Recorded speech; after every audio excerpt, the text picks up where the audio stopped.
Hello दोस्तों, नमस्कार। Free stock market classes इस चैनल में मैं आप सभी लोगों का दिल से बहुत बहुत स्वागत करता हूं। अगर आपने पहली बार विजिट किया जरूर चैनल को सब्सक्राइब कर लेना, साथ में ही बेल आइकन को भी हिट करके ऑल जरूर सिलेक्ट करके रख लेना, ताकि जब मैं वीडियो अपलोड करूं उसका नोटिफिकेशन आप लोगों को टाइमली यहाँ पे मिलता रहे। तो चलिए दोस्तों, फिलहाल तो अब इस वीडियो को स्टार्ट कर लेते हैं। ठीक है दोस्तों, अभी हम लोग आ चुके हैं बिल्कुल हमारे नॉर्मल स्क्रीन के ऊपर। एंड दोस्तों, आज का ये जो टॉपिक है दोस्तों, काफ़ी ज़्यादा इंपॉर्टेंट हम लोग को देखने को मिलने वाला है। इनफैक्ट मैं वीडियो की शुरुआत में ही कह दूँ, कुछ लोग ऐसे भी रहेंगे जो बीच में ही इस वीडियो को छोड़कर चले जाएंगे, अरे ये तो हमें आता है करके। और यही रीज़न होता है दोस्तों कि क्यों बहुत सारे लोग मतलब बोलते हैं ना कि शेयर मार्केट से लॉन्ग टर्म में अच्छा पैसा क्यों नहीं कमा पाते हैं। तो डेफिनेटली वीडियो को पूरा देख लेना, ठीक है। जैसे कि अगर देखा गया तो अभी जो मैं कॉन्सेप्ट आपको बताने वाला हूँ, तो ये एक्चुअल में ना ये सारी बातें ये स्कूल में सिखानी चाहिए या फिर कॉलेजेस में सिखानी चाहिए।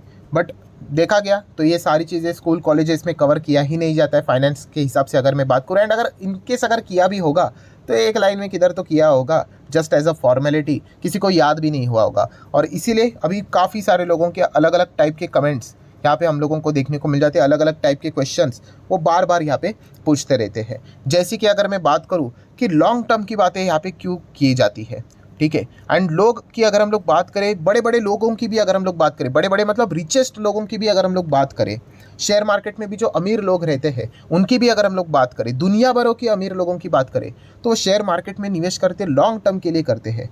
तो ऐसा क्यों, उसके पीछे का रीज़न क्या है? तो इस वीडियो की अगर मैं बात करूँ दोस्तों, तो इसी से रिलेटेड जो आपको सवाल रहेंगे ना, उसके जवाब आपको यहाँ पे मिलने वाले हैं। एंड जैसे मैंने कहा, इसमें कोई रॉकेट साइंस नहीं है, सारी चीज़ें एक्चुअल में स्कूल कॉलेजेस लेवल में यहाँ पे बता देनी चाहिए, बट अनफॉर्चुनेटली हमारे इधर नहीं सिखाई जाती है। और जो रिच लोग रहते हैं, ठीक है, जिनका बैकग्राउंड फाइनेंस से रिलेटेड पहले से ही जुड़ा हुआ है, वो अपने बच्चों को पहले से ये सिखा के रखते, तो उनका मैकेनिज्म बचपन से ही ऐसा रहता है। एंड काफ़ी लोगों का अगर हम लोग बात करें, मतलब क्या ही बोले, कड़वी सच्चाई है, बट किसी की उम्र 25 हो जाती है, किसी की 30 हो जाती है, 35 हो जाती है, उनको भी ये बेसिक बेसिक चीज़ें पता होती नहीं है। एंड अगर पता भी चल गई तो मतलब बोलते हैं ना, फिर कैसा होता है कि आपका जो लर्निंग नेचर होता है वो इनिशियल स्टेज पे काफ़ी अच्छा होता है। जितना कम एज होता है उतना आप ज़्यादा ग्रास्प कर लेते हो, और जैसे जैसे उम्र बढ़ती जाती है हमारा लर्निंग नेचर काफ़ी यहाँ पे वीक हो जाता है। और यही रीज़न है दोस्तों, अमीर अमीर बन जाता है, गरीब गरीब बन जाता है। मतलब देखिए, अगर मैं आपको यहाँ पे बता दूँ, फिक्स डिपॉजिट ये तो आपको पता है, ठीक है। मैं पहले एकदम ओपनली डिस्क्लेमर भी दे दूँ, कह दूँ यहाँ पे कि मैं कोई फिक्स डिपॉजिट के अगेंस्ट बिगेंस्ट नहीं रहता हूँ, ठीक है। मेरे भी बहुत सारे एफडीज में यहाँ पे करते रहता हूँ, बट फिर भी आपको एक बेसिक कॉन्सेप्ट पता होना चाहिए। मतलब अगर आप किसी भी अमीर की बात कर लो, हमारे देश के जितने भी अमीर हैं, चलो टॉप 100 अमीर्स की बात कर लो, आपको लगता है क्या उनका पैसा क्या फिक्स डिपॉजिट में वो यहाँ पे रखते हैं? नहीं, आपको भी पता है। तो वो अपना पैसा कहाँ पे रखते हैं? ऑब्वियसली मार्केट में रखते हैं। इनफैक्ट सभी लोगों की कंपनीज ये होते हैं, शेयर्स होते हैं, ठीक है। बट ये जो फिक्स डिपॉजिट ये जो चीज़ है, तो ये किसकी सबसे ज़्यादा फेवरेट चीज़ देखने को मिल जाती है? एक मिडिल क्लास इंसान की हम लोग को फेवरेट चीज़ देखने को यहाँ पे मिल जाती है, क्योंकि उनको बचपन से ही यही चीज़ें यहाँ पे सिखाई जाती है। या फिर हम कह सकते हैं जो बाकी के कॉन्सेप्ट है वो उनको यहाँ पे पता होती नहीं। एंड सबसे मेजर प्रॉब्लम होता है दोस्तों कि बेसिक चीज़ें नहीं पता होती है। मैंने अभी कुछ 1 मिनट पहले एक बात बोली, कौन सी? कि अमीर लोगों की अगर हम लोग बात करें, उनको बच्चों की बात करें, उनको ये बेसिक्स पहले से ही पता होते हैं।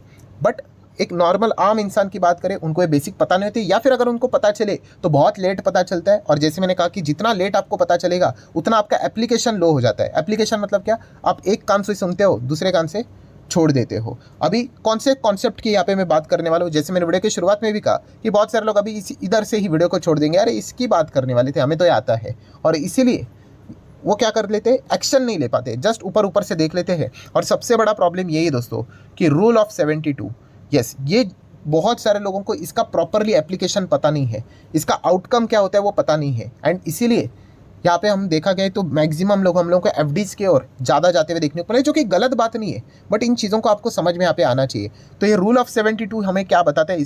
तो ये फॉर्मूला आपको पता होना चाहिए। फॉर्मूला बहुत सिंपल है, 72 लिखना है, उसको डिवाइड करना है। किससे डिवाइड करना है? कि आप किधर भी अपना पैसा पार्क करते हो, इन्वेस्ट करते हो, उसके ऊपर आपको एक परसेंटेज मिलता है, 4%, 5%, 6%, 7%, 8%। वो परसेंटेज आप लोगों को लिखना है किसके? 72 divide by percentage is equal to, जो भी आंसर यहाँ पे आएगा वो आंसर आएगा आपको ईयर्स के फॉर्म में। एक अंक मिलेगा आपको, 4 मिल सकता है, 10 मिल सकता है, 15 मिल सकता है, 5 मिल सकता है, तो वो बताएगा आपको ईयर्स का आंसर बताएगा। सो अगेन फॉर्मूला क्या है यहाँ पे? जैसे मैंने आपको बताया कि 72 को डिवाइड करना है रेट ऑफ रिटर्न, जहाँ पे आपने पैसा रखा है, is equal to time for the investment to double, मतलब आपको एक ईयर मिल जाएगा, वो आपको बताएगा आंसर कि आपका पैसा डबल कब तक होने वाला है करके। ठीक है, असली कॉन्सेप्ट के ऊपर मैं आने वाला हूँ दोस्तों, बट यही तो प्रॉब्लम है, बहुत सारे लोग बोलेंगे अरे हमें पहले से ही आता है, ये चीज़ें छोड़ दो, तो यही दिक्कत हो जाती है। सो जैसे कि मैंने आपको बताया कि अगर इससे रिलेटेड हम लोग एक एग्जांपल यहाँ पे ले लेते हैं, किस चीज़ के चलते, एफडी से रिलेटेड ही ले लेते हैं। जैसे कि अगर आप मान लो 72, अभी एफडी का रेट कितना चल रहा है, अभी वो वेरी करता है, कोई 7 बोलेगा, कोई 8 बोलेगा, कोई 9 बोलेगा, कोई 10 बोलेगा, अलग अलग यहाँ पे चीज़ें बोली जाती हैं। ठीक है, तो चलिए हम लोग खुश करने के लिए आपका राउंडेड फिगर ही ले लेते हैं, 10% ले लेते हैं। ठीक है तो नहीं, बट चलो मान लो यार ले लेते हैं। तो 10% से अगर आप इसको डिवाइड करोगे तो एक आंसर आ जाएगा, कितना आंसर आ जाएगा, 72 डिवाइड बाय 10% या फिर आप सिर्फ 10 भी कर सकते हो। तो यहाँ पे आ जाएगा दोस्तों 7.2। तो ये आपको क्या बता रहा है कि 7.2 ईयर्स में आपका पैसा डबल होगा। ठीक है, तो इसी को यहाँ पे बोला जाता है दोस्तों रूल ऑफ 72। बहुत सिंपल है, अगर 72 करते हो, अगर आपने मान लो ऐसे एफडी करके रखी हुई कोई भी, अगर मान लो किधर, तो 6% का ही रेट आपको यहाँ पे मिलता है। तो 72 डिवाइड बाय आप 6 करोगे तो आपको कितना मिलेगा, 12। मतलब क्या है कि 12 साल में आपका पैसा डबल होगा करके। ठीक है, तो ये फॉर्मूला हम लोग को वो चीज़ यहाँ पे बता देते हैं। अभी ये तो नॉर्मल फॉर्मूला हो गया, बट जैसे मैंने कहा इसका एप्लीकेशन, इसका जो कॉन्सेप्ट है वो एक्चुअल में ब्लड में जाना इंपॉर्टेंट चीज़ है। वरना तो ये रूल तो भाई स्कूल में भी सिखाए जाएंगे, बट ये एक्चुअल में वर्क कैसे करता है, क्यों अमीर अमीर बन जाता है, गरीब गरीब बन जाता है, तो ये इसका आपको आउटकम यहाँ पे प्रॉपरली समझ में आना चाहिए। तो दोस्तों जैसे मैंने आप लोगों को कहा कि फिक्स डिपॉजिट, ठीक है, अभी फिक्स डिपॉजिट में होता क्या है, बहुत अच्छे से सुनना ये चीज़। ठीक है, हम लोग एक रफली एग्जांपल ले लेते हैं 1 लाख का। अभी 1 लाख के ऊपर अगर मैं मान लो, कैलकुलेशन के लिए हम आसान पड़ेगा इसलिए 10% लेते हैं, आपको 10% इंटरेस्ट मिलता है। तो कितना आपको इंटरेस्ट मिलेगा, 10,000 मिलेगा। ठीक है, 1 लाख के ऊपर 10% मतलब 10,000 आपको इंटरेस्ट यहाँ पे मिलेगा। ठीक है, तो ये 10,000 की कमाई यहाँ पे हो जाती है, तो हम यहाँ पे खुश हो जाते हैं। बट आपको बताना चाहूँगा दोस्तों, ये खुशी कब तक है पता है, जब तक आपके ऊपर टैक्स नहीं लगता है तब तक। ठीक है, और ये जो बड़े लोग होते हैं, जब आप अच्छी खासी कमाई करते हो और लगातार आपका यहाँ पे इनकम बढ़ जाता है, एक बार आपने 10 लाख को भी क्रॉस कर लिया, आपकी इनकम सालाना 10 लाख को भी क्रॉस हो गई। ठीक है, सो आप आ गए किस में आ गए, आप 30% टैक्स स्लैब में आ गए। ठीक है, इसलिए सबसे ज़्यादा टैक्स तो भाई मिडिल क्लास ही देते हैं। 10 लाख के ऊपर चले गए, थोड़ा सा सैलरी वैलरी बढ़ गया तो हो गया, आप 30% में यहाँ पे आ ही जाते हो। और फिर वो डायमेंशन क्या हो जाते हैं, चेंज हो जाते हैं। मतलब अगर मैं आपको यहाँ पे बता दूँ कि मान लीजिए अगर कोई इंसान 30% के टैक्स के स्लैब में आते हैं, और रीच तो आ ही जाते भाई, उनके ऊपर तो 42% तक भी चला जाता है, बट हम वो तो पकड़ेंगे ही नहीं, 30 पकड़ लेंगे। तो उनका प्रॉब्लम क्या हो जाता है, देखिए कि अगर उनके पास 1 लाख है, ठीक है, और 10% के इंटरेस्ट के हिसाब से कितना मिला उनको, 10,000 मिला, तो आपको बताना चाहूँगा वो 30% जो स्लैब रेट में आ जाते हैं दोस्तों, उनको इस 10,000 के इंटरेस्ट के ऊपर भी 30% टैक्स देना पड़ता है। यस, ये तो 30 भी मैं कम बोल रहा हूँ, ये तो सेस बीस तो मैंने जोड़ा नहीं, वो 35 तक चला जाता है, बट चलो 30 ही पकड़ ले। ठीक है, तो कितना हो जाएगा दोस्तों, तो 3,000 रुपया ये तो टैक्स में चला गया, तो हाथ में बचा कितना, 7,000 बचा। तो एक्चुअल में यहाँ पे देखा गया तो इफेक्टिव इंटरेस्ट रेट उनको कितना मिल रहा है, बोलने के लिए तो 10 है भाई दुनिया को बोलने के लिए, एक्चुअल में अगर देखा गया तो 35% अगर आप पकड़ लोगे तो इसमें से हटा दोगे तो केवल 7% का ही इंटरेस्ट उनको यहाँ पे मिलता है। 7 पकड़ लो, 6.5 पकड़ लो, वॉटेवर, तो इतना कम इंटरेस्ट यहाँ पे मिलता है। तो ये दिक्कत होती है। मतलब क्या है, जिसको बहुत इंपॉर्टेंट कॉन्सेप्ट है, टैक्स यहाँ पे देना नहीं पड़ता है, उसके लिए तो 10,000 की कमाई हो रही है। बट एक बार अगर आप टैक्स स्लैब में आ गए एंड खास करके आप 30% में आ गए, तो आपके हाथ में कितना मिलता है, केवल 7,000 मिलता है, 3,000 सरकार को चला जाता है। एंड यही से दोस्तों, इसीलिए अमीर लोग क्या करते हैं कि वो तो भाई इस टैक्स स्लैब में आ ही जाते ना, तो इसीलिए वो एफडी करते ही नहीं है। क्योंकि अल्टीमेटली अगर वो एफडी करेंगे तो उसके ऊपर भी उनको जो इंटरेस्ट मिलेगा वो टैक्स फ्री नहीं है, उसके ऊपर भी उनको टैक्स भरना पड़ेगा 30-35%। तो इसलिए वो क्या प्रेफर करते हैं, शेयर मार्केट में पैसा रखना प्रेफर करते हैं। प्लस उसी के साथ साथ अगर यहाँ पे मैं बात करूँ दोस्तों, तो बहुत इंपॉर्टेंट कॉन्सेप्ट यहाँ पे मैं बता रहा हूँ। आई नो बहुत सारे लोग बोर हो चुके होंगे, बट इसके ऊपर ध्यान देना इंपॉर्टेंट है कि जैसे मैंने कहा कि 10% की बात यहाँ पे हो रही है, किसके ऊपर इंटरेस्ट मिलेगा आपको, एफडी के ऊपर। एंड अगर मैं आपको 30% टैक्स की बात करूँ, 30 तो होता नहीं है, मैं अगेन कहना चाहूँगा 35 तक चला जाता है, 35 पकड़ लेते हैं। सो कितना आ जाता है दोस्तों, 10 के हिसाब से 35, अगर मैं यहाँ पे कैलकुलेट कर लूँ 10 माइनस 35%, तो एक्चुअल में इंटरेस्ट कितना मिलता है पता है, 6.5% ही मिलता है। और जैसे कि मैंने आपको रूल ऑफ 72 यहाँ पे बताया, तो रूल ऑफ 72 क्या बताता है आपका, 72 डिवाइड बाय आपको 6.5 के हिसाब से आपका पैसा कितने साल तक डबल होगा। तो चलिए आइए कैलकुलेट करके देखते हैं। तो वो 72 डिवाइडेड बाय 6.5, तो दोस्तों वो पैसा होगा, बाप रे बाप, 11 साल में डबल हो जाएगा। आप समझ रहे हैं यहाँ पे कि अगर आप एफडी में रखते हो एंड अगर आप टैक्स के स्लैब रेट में आ जाते हो तो आपका पैसा डबल होने के लिए आपको 11 साल का इंतज़ार करना पड़ेगा डबल होने के लिए, ठीक है। और इसीलिए दोस्तों अमीर लोग क्या करते हैं यहाँ पे, जो अपना पैसा है वो शेयर मार्केट में यहाँ पे निवेश करके ना तो एफडी में, क्योंकि अगर उन्होंने मान लीजिए 1 लाख रुपया रख दिया एफडी में, ठीक है, तो उनको आज क्या चल रहा है 2024, तो लगभग उनको 2035 में अपना 1 लाख के बदले एक और 1 लाख मिलेगा, मतलब 2 लाख हो जाएंगे। और ये भी मैं बेस्ट सिनेरियो बता रहा हूँ। बेस्ट सिनेरियो ऐसा मैं क्यों बोल रहा हूँ भाई, क्योंकि अगर एक्चुअल में देखा गया तो एफडी के जो रेट्स है वो भी धीमे धीमे करके नीचे ही आने वाले हैं।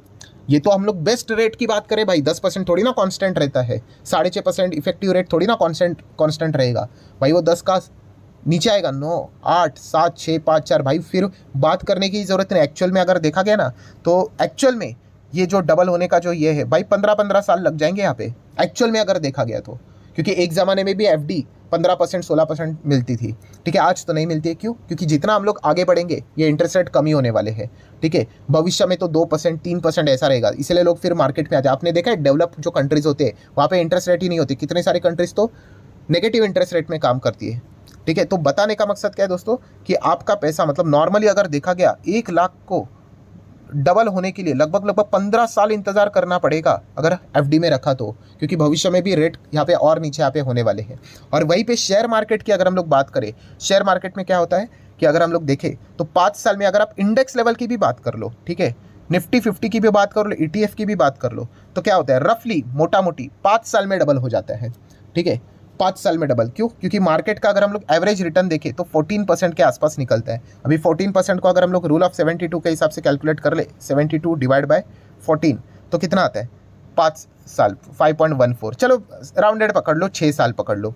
मतलब आप गणित समझ रहे हैं यहाँ पे कि एक इधर अगर आप एफडी में रखते हो तो आपका एक का डबल होने के लिए ऑलमोस्ट 15 साल के आसपास लगेगा, 10 पकड़ो चलो 15 पकड़ लो वॉटेवर। वहीं पे शेयर मार्केट में आपका एक का डबल होने के लिए लगभग सिर्फ 5 से 6 साल लगता है। तो आप अंदाज़ा लगाओ, एक जगह पे 15 की बात हो रही है, एक जगह पे 5 की बात हो रही है। आई नो शेयर मार्केट कोई गारंटी नहीं देता है इस चीज़ की कि आपको डबल मिलेगा ही करके, बट फिर भी हम डेवलपिंग इकोनॉमी है और मैं इंडेक्स लेवल की बात कर रहा हूँ, तो अल्टीमेटली वो पैसा बन ही जाता है। तो इसीलिए जो रिच पर्सन रहते हैं उनको तो पता ही है भाई कि मान लीजिए अगर उनके पास 1 करोड़ है, कोई एक अमीर इंसान है, तो वो क्या करेगा, वो बोलेगा भाई मैं एफडी में रखूँगा तो मुझे तो इतना पता है 15 साल लग जाएंगे, 10 से 15 साल इसको डबल होने के लिए। एक काम कर लेता हूँ, इंडेक्स में ही छोड़ देता हूँ, निफ्टी 50 में ही छोड़ देता हूँ 1 करोड़ रुपया, 4 साल में कुछ भी रिटर्न्स नहीं बना तो भी चल जाएगा यार। इतना तो पक्का है कि भाई 15 साल के पहले तो डबल हो ही जाएगा, ठीक है। और ऊपर से जो टैक्स लगता है वो भी यहाँ पे ज़्यादा लगेगा नहीं, ठीक है, केवल लॉन्ग टर्म के हिसाब से 10% देना पड़ेगा। करंट सिनेरियो की बात करें तो भविष्य में क्या होगा, रेट्स बदलेंगे, वी डोंट नो। तो इसीलिए जो ये रिच पर्सन होते हैं वो क्या करते हैं, अपना जो पैसा है वो शेयर मार्केट में यहाँ पे पार्क करते हैं, क्योंकि एफडी में अगर उन्होंने किया तो इतना लेट में डबल यहाँ पे मिलेगा और हर साल उनको इंटरेस्ट के ऊपर टैक्स के ऊपर टैक्स, टैक्स के ऊपर टैक्स, टैक्स के ऊपर टैक्स ही देना पड़ेगा। और लॉन्ग टर्म की अगर हम लोग बात करें, उनको इक्विटी में पैसा अगर वो छोड़ेंगे तो कोई टैक्स देना नहीं पड़ेगा अनटिल एंड अनलेस वो उस इक्विटी को बेचते हैं तब। सो जिस वक्त बेचेंगे जितना भी सरप्लस बनेगा उसके ऊपर केवल 10% टैक्स, वो भी 1 लाख कट करके, तो बेनिफिट उनको ज़बरदस्त यहाँ पे मिल जाता है। सो ओवरऑल कंक्लूजन भी अगर हम लोग यहाँ पे निकाल ले तो कंक्लूजन क्या निकलता है, देखिए दोस्तों, क्यों रिच रिचर बन जाता है, क्योंकि अगर एक इंसान नॉर्मल 1 लाख डाल देता है, ठीक है, उसका अगर हम लोग डबल पकड़ ले 2 लाख कब बन जाएगा, लगभग 15 साल में बन जाएगा। कितना डबल? 15 साल में। वहीं पे अगर 1 लाख जो एक रिच पर्सन यहाँ पे रहेगा शेयर बाजार में डालेगा तो उसका 2 लाख कब बन जाएगा, 5 साल के बाद ही बन जाएगा। और उसके बाद वो 2 लाख वैसे ही रहेगा तो वो और डबल होके कितना हो जाएगा, 4 लाख हो जाएगा, कब, 10 साल में। और नेक्स्ट 5 साल की अगर हम लोग बात करें और डबल हो जाएगा तो 4 का कितना हो जाएगा और डबल, मतलब 8। तो ओवरऑल कंक्लूजन क्या निकला, एफडी की अगर हम लोग बात करें तो 1 लाख का 2 लाख हो जाता है 15 साल में, एंड वहीं पे शेयर मार्केट वाले का 1 लाख का लगभग 8 लाख हो जा रहा है 15 साल में, ठीक है। अगर सेम टाइम हॉरिजॉन को पकड़े तो आप डिफरेंस देखिए, एक को 2 लाख मिल गया और एक को 8 लाख मिल गया। सो यही कंक्लूजन होता है दोस्तों। ये जो आप पूछते हो ना कि अमीर लोग लॉन्ग टर्म में क्यों पैसा यहाँ पे रखते हैं, अगर मान भी लीजिए 5 साल में अगर पैसा नहीं भी बना स्टिल वो यहाँ पे बने रहते, क्योंकि उनको पता है भाई 10 से 15 साल में हमारा पैसा डबल होगा, उससे अच्छा यहाँ पे पैसा छोड़ना बेहतर रहेगा, कभी ना कभी तो डबल हो ही जाएगा करके, ठीक है, अगर डिसेंटली इन्वेस्ट करे तो। तो इसीलिए रिच पर्सन रिच यहाँ पे बनते ही जाता है, ये उसके पीछे का रीज़न होता है।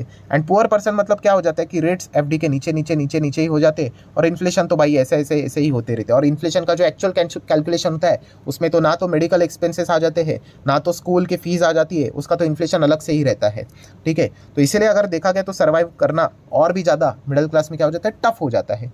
तो ये जो बातें होती है दोस्तों, जैसे कि आपको रूल ऑफ 72 अभी काफ़ी सारे लोगों ने पढ़ा भी होगा, सुना भी होगा, बट इसका जो एक्चुअल एप्लीकेशन जो होते हैं ये अमीर लोग यहाँ पे करते हैं, इस चीज़ को समझ कर करते हैं कि क्यों यहाँ पे वो अपना मैक्सिमम पैसा मार्केट में पार्क करते हैं इंडेक्स लेवल पे, ठीक है। मैं अगेन कह रहा हूँ, मैं कोई एफडी के खिलाफ नहीं है भाई, मेरा खुद का भी एफडी में है, बट ये पॉइंट्स आप लोगों को पता है यहाँ पे होने चाहिए। एंड इसीलिए जो आप पूछते हो ना कि ये लोग बड़े लोग यहाँ पे लॉन्ग टर्म में इतना पैसा यहाँ पे क्यों रखते हैं, तो उसके पीछे का रीज़न ही यही होता है, क्योंकि कितना भी लंबी पारी खेले अल्टीमेटली वो मार्केट में जीतेंगे ही जीतेंगे। और हमारा मार्केट कोई जापान नहीं है कि इतने सालों तक नहीं चला जापान का मार्केट। अरे जापान का किधर कंपैरिजन कर रहे हो, इसके ऊपर भी मैंने वीडियो बनाया था। कुछ लोग बस कुछ भी मतलब ऐसे ही बोल देते हैं भाई जापान की मार्केट की तरह हमारा नहीं चला। तो अरे जापान का पॉपुलेशन क्या है, हमारा पॉपुलेशन क्या है, वहाँ का ग्रोथ क्या है, हमारा ग्रोथ क्या है, इसके ऊपर भी मैंने वीडियो बनाया था, उसका लिंक भी ऊपर आई बटन पे दे रहा हूँ, वो जाकर देख लेना, तब जाके पता चलेगा। अननेसेसरली हमारा और जापान का कंपैरिजन मत करो। अच्छी अपॉर्चुनिटी हमारे ग्रोइंग इकोनॉमी की आप खो दोगे।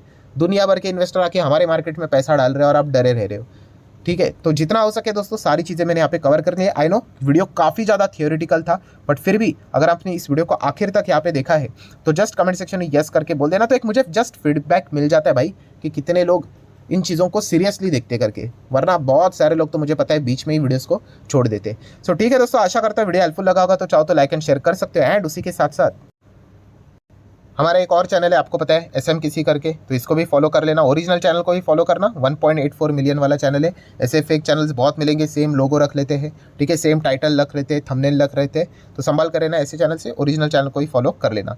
तो चले मिलते हैं अगले वीडियो में, तब तक के लिए बाय बाय।